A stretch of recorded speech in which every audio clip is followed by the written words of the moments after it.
Yo, dudes, the Empire's pretty chill. Maybe you could, join it or something. Another day in my life of watching movies, and guess what, guys? I found a film in my cupboard which has been there for many years, and I thought I'd probably give it a watch, and that, of course, is this, and it's Independence Day Resurgence. Now, I, of course, absolutely love the first movie, guys, and so I'm definitely going to give it a watch. And by the way, if my future self comes in my room to warn me about this movie, then don't worry, guys, because I've swapped the disc around in these, and I'm going to give him the wrong box. He's not going to know at all. Luke, don't watch it. Future me, what are you doing here? You're about to watch one of the absolute worst sequels of all time. Please don't see Independence Day Resurgence. There's no point arguing with you, is there? Because you're just going to stop me anyway. So, in that case, here you go. Take it. It's yours. You did the right thing, Luke. Thank you. Right. I'll see you later. You did the right thing. He has no idea that I just gave him a box with the wrong filming. So, now guys, let's go and watch the movie, shall we? So I'm going to find my DVD and let's do this.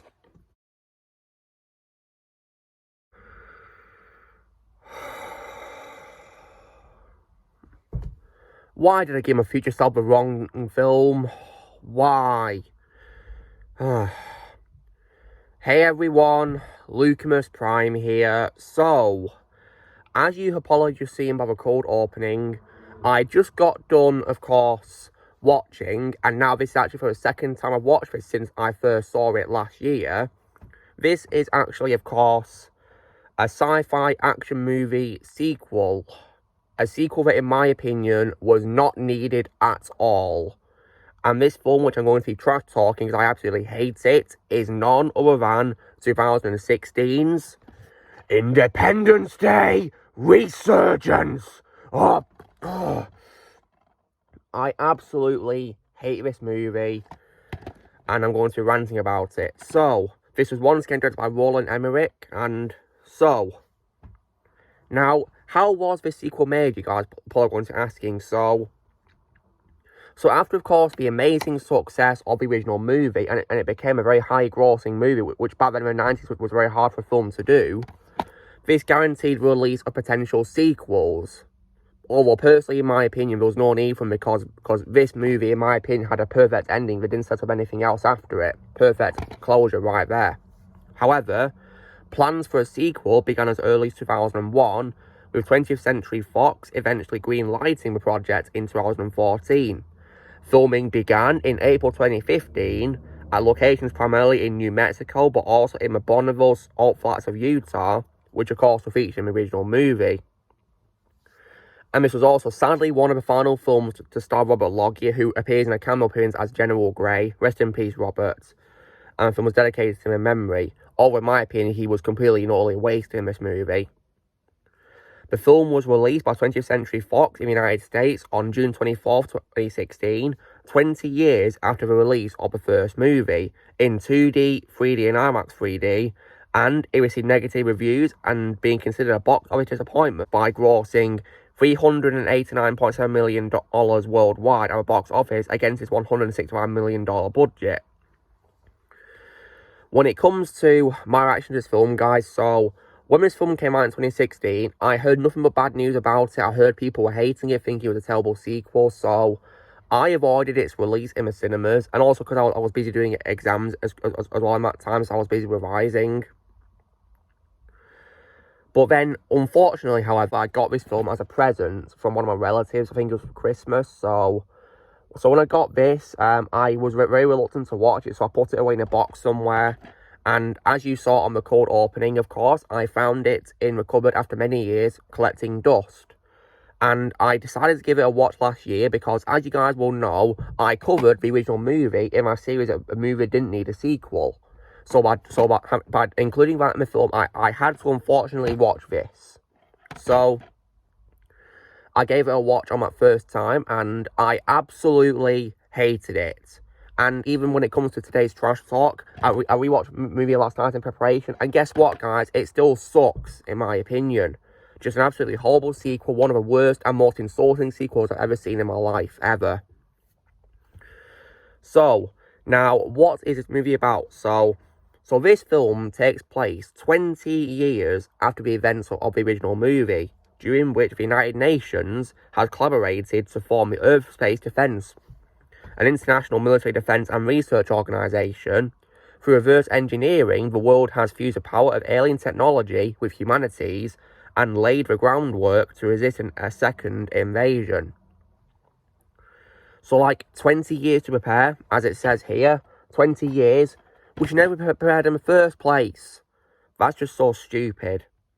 Now, you guys are probably going to be asking me, is anything good about this sequel? Well, despite me regarding it as one of the worst sequels I've ever seen in my life and very insulting to the original movie, there's probably maybe a very fair few redeeming qualities. So, Jeff Goldblum returning as David Levinson, always a pleasure to have him on the screen, of course, great actor, and in this film, he tried his very best with the horrendous script he was given, in my opinion. He made it work really well. He's a great actor.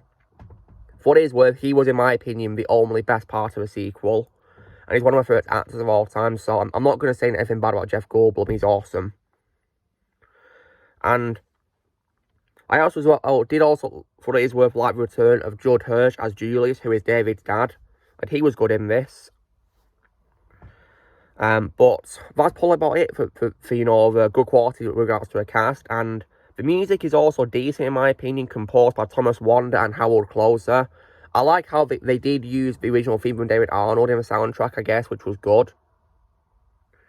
But still, though, in my opinion, the film was absolute trash, despite this decent soundtrack and the good things in terms of the cast being Jeff Goldblum and Judd Hirsch. When it comes to what I think is horrible about this movie, there's so many things which I think are horrible. So let's start by saying that, of course, this film has no reason to exist at all. Because the first movie, as I talked about, had a perfect ending that did not set up any sequels at all. So there was no reason to do a sequel. And this sequel, in my opinion, makes the previous movie completely and utterly pointless. Like, I could not believe what the hell they were doing with this sequel. Like, it was just absolutely horrendous, in my opinion. And I could not believe what I was watching at all. Like, when I first started the movie, guys, on both my watches of the movie, I was already hating it. I thought it was already terrible from the very beginning. And when it comes to, as well, how it's insulting, of course, you guys may be aware that in this movie, they do, of course, rebuild the cities that got destroyed, and they rebuilt Washington, D.C. And we have a new Washington Monument. And you know the pilot who sacrificed himself in the first film, you know, Russell? I was hoping they'd have a great dedication to him, a very respectful one, in which they built a statue of him, because he's the hero who saved everyone. You know, without him sacrificing himself, we wouldn't know how to defeat the aliens, would we? So in my opinion, he deserved a statue of him to be built up. But guess what, guys? They didn't do that. All they did was they carved his name into a brick in Washington Monument alongside other names. So, like, that's your dedication to Russell, the guy who sacrificed himself and saved everyone? Really? Oh my god. Yeah, that is just absolutely stupid. And also, as well, when it comes to more insults as well, some actors from the first movie actually don't return for this movie. There's only a fair few who reprise their roles. I would have talked about Jeff Goldblum and Judd Hirsch who come back, but Bill Pullman also comes back, as well as Thomas Whitmore, who is now the former president because he's no longer president. And of course, I already mentioned that Robert Loggia appears in a cameo appearance as General Grey as well, but unfortunately, I feel he was really wasted. And also, as well, when it comes to of course, those who don't return, though. So, if you guys remember Will Smith's character from the first movie, Stephen Hiller, well, guess what, guys? Rather than, like, give him a good send-off, they unfortunately killed him off screen in a very stupid way, because it's revealed that he died while testing out new aircraft. So, like, what? That's a very experienced pilot from the first movie who you just killed off testing a new plane. Are you having a laugh? Like, that's just so stupid. Now, I am, in a way, kind of glad that Will Smith didn't return for his sequel, because I have no doubt that it probably ruined Stephen Hiller if he came back for this. So, he finally dodged a bullet, but they could have given him a better send-off, right? They could have retired the character out of respect and have him be living with his family somewhere. And then also, as well, the saving also applies as well to David's ex-wife as well, who was in the first movie, of course, played by Margaret Collin, you know, Constance, because guess what, guys? She's also all killed off screen as well before the movie even starts. So, like, oh my god. Like, what were we thinking with this sequel? What were we thinking? So, like, killing all those characters and the dedication to Russell was just, in my opinion, disgusting and terrible. And also, when it comes to returning characters, there's also one character who returns in this movie from the original movie, but in my opinion, his return makes absolutely zero sense, and that's Dr. Brackish Ockham, because you know how, of course, the alien grabbed his vocal cords and used him to talk to humans and say, "Release me." And then, of course, it looks like of course, the aliens killed him as a result from the control. Well, get this, guys, right? In this sequel, he's somehow alive because he's been in a coma for 2 decades. So, like, that is just so dumb and makes absolutely no sense. I'm pretty sure he was definitely dead when the alien, lost control of him in the original movie after using him to talk. Like, that is just absolutely stupid. And the reason why is because it's revealed that of course, Brackish and Thomas Whitmore and also a character called Umbutu, they're connected to the alien's consciousness through like a hive mind or something. So, like, that's just really weird. So, of course, that of course, hive mind, of course, wakes him up from his coma. So, like, it makes absolutely no sense why they brought him back in this. Like, seriously. I mean, I do like Brackish Ockham as a character. I thought he was funny in the first movie, but he had no reason to be in the sequel at all because his character, in my canon, is dead. So, there was no point in him coming back. When it comes to others who do return as well, there's 2 characters who come out from the first film but are recasted, and that, of course, is the children of Stephen Hiller and President Whitmore. So, Patricia Whitmore comes back in this, but not played by Mae Whitman. She's now played by Micah Munro. And personally, guys, I could not care about these older versions of the characters, as I really couldn't care about them, especially Patricia. I didn't really like her, I couldn't connect to her. When it comes to Dylan, however, who is the stepson of Stephen Hiller, he also comes back, and unfortunately, I feel this film made him really annoying and unlikable. How I just see Usher, and not played by Ross Bagley for some reason. So, like, in my opinion, Dylan was really annoying in this, and in my opinion as well, there was many scenes in which he was so bland and lifeless, like, because there's no backwater to do have, because his mother comes back in this, Jasmine, played once again by Vivica A. Fox, who comes back in this, and she's now, I think, a doctor in this movie. And unfortunately, guys, she gets killed off during, of course, the alien attack scene. So, like, are you kidding me? This character who has survived the attack on Los Angeles in the first movie gets killed in this second attack. Like, oh my god.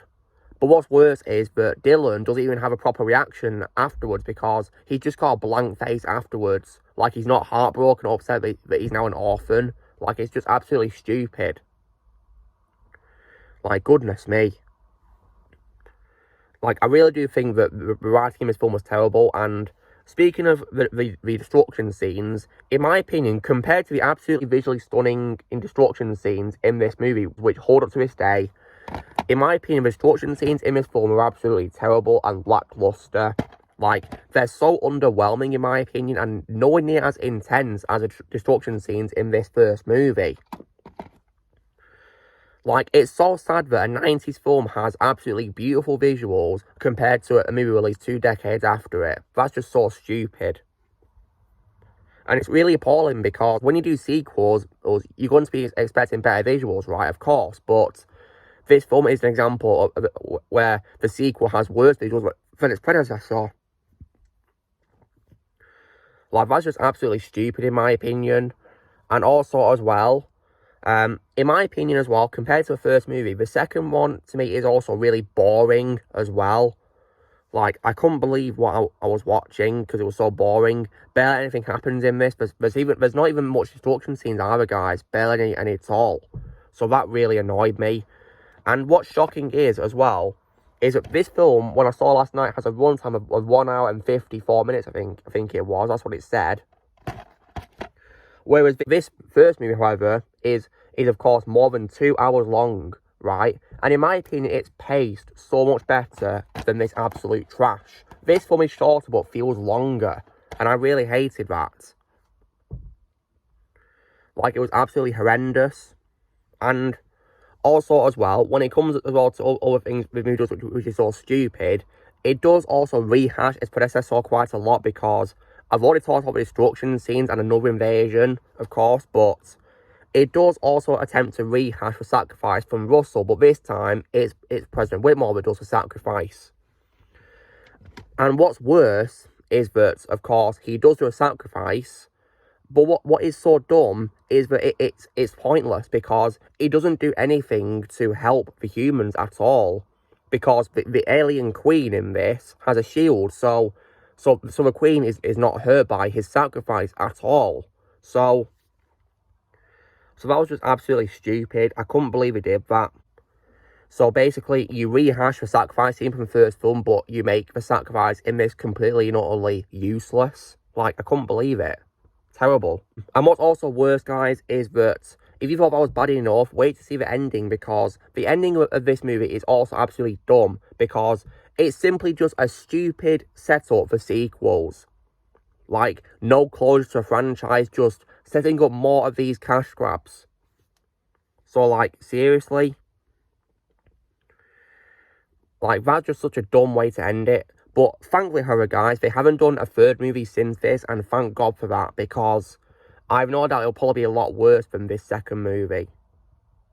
And of course, I'm not going to know, guys, because I flat out refused to watch a second movie. This movie totally annihilated any interest I'd have in watching any more films in this franchise, because to me, this franchise is only one movie. There can only be one, and that's the original movie. So hopefully that there won't be any more movies now. I really hope so. Because thankfully, guys, unlike other cash grab sequels I've seen, which have grossed lots of money for some reason, this movie thankfully was a box office bomb. So thank God for that. So that means no chance for any sequels. Thank God for that. All I can say is that this sequel is absolutely terrible, and it's also this movie which I regard as the worst movie I've seen from Roland Emmerich. It's pretty sad how my favourite film by him is the original movie, and the worst movie I've seen by him is its sequel, so like, goodness me. It was this sequel, and also as well last year's Moonfall he did, or as I call it, Downfall, that made me decide to no longer watch any films by him, because after seeing this horrendous sequel, and Downfall as I call it, I don't want to watch any more films by Roland Emmerich at all, because it's proof that he's not making any more good films. I think it would probably be best if he just retired, because he's not making any good films at this rate. So I don't see a point in him doing any more movies. But this movie still absolutely sucks, guys. I think it's terrible. And there is no way I'm ever going to rewatch it ever again. Because now I've done this trash talk, guys, I'm going to sell a movie next time I go shopping to my local old film store. Because I can sell films there. And I'm definitely going to sell this because I absolutely hate it. Terrible movie, in my opinion. Like, if you guys are wanting to watch something, then please just use your money on the original movie. Just use it on that. Don't spend your money on this horrible sequel, because it's a complete waste of money. Like, it's absolute trash. And like I said, apart from Jeff Goldblum and Judd Hirsch being in this movie, and the soundtrack being decent, in my opinion, the movie is trash. It even does, like, a near-death experience too, with regards, of course, to Julius, because he's in his boat when, of course, the aliens attack and it creates a tsunami. I mean, how he survived a tsunami makes no sense, I will say that, but I am however glad that he survived, because he's, in my opinion, a very likeable character. So I am at least glad he did make it, but it didn't make any sense. Like, this film is just so lackluster, in my opinion. It also feels so cheap as well, especially in the dumb bus scenes as well. Oh my god. Yeah, this movie just absolutely sucks, in my opinion, and it's just absolutely terrible. It's best of warning, if you guys have not seen it, just stick to the original movie. My opinion on it, that I had a movie didn't need a sequel, episode of that where I call the original movie, it still stands here, because I think this sequel is absolutely horrendous, and it's worth avoiding at all costs. So see, this movie, I just don't care about any of the new characters. I didn't even care about Liam Hemsworth's character, or the new president at all. Or even, you know, like, William Fichtner's character, or just anyone, really. Like, these new characters were just so uninteresting compared to those introduced in the original movie. Like, this sequel, in my opinion, is just an absolute joke to me. And if I was to give it a score out of 10, guys, I'd probably give it a very, very bad score of 2 out of 10. Only because of those few redeeming qualities I talked about, and that's probably about it. So yeah, screw it all away, and I'll be so glad when I sell it. Screw it all away. It's absolute garbage and definitely worth avoiding. I'm only going to stick to original movie from now on. Just this. So guys, this is me doing my trash talk of Independence Day Resurgence, one of the absolute worst sequels I've ever seen in my life. So you know drill, guys. Be sure to give this video a like. Also, be sure to tell me in my comments what you guys think of Independence Day Resurgence. If you've seen it along comments below, what you think of it. Also, be sure to join Team Prime by pressing subscribe and videos coming in the future. If you'd like to be a member, you can respond using a P-Lads or Kill subscription, and I'll see you all later.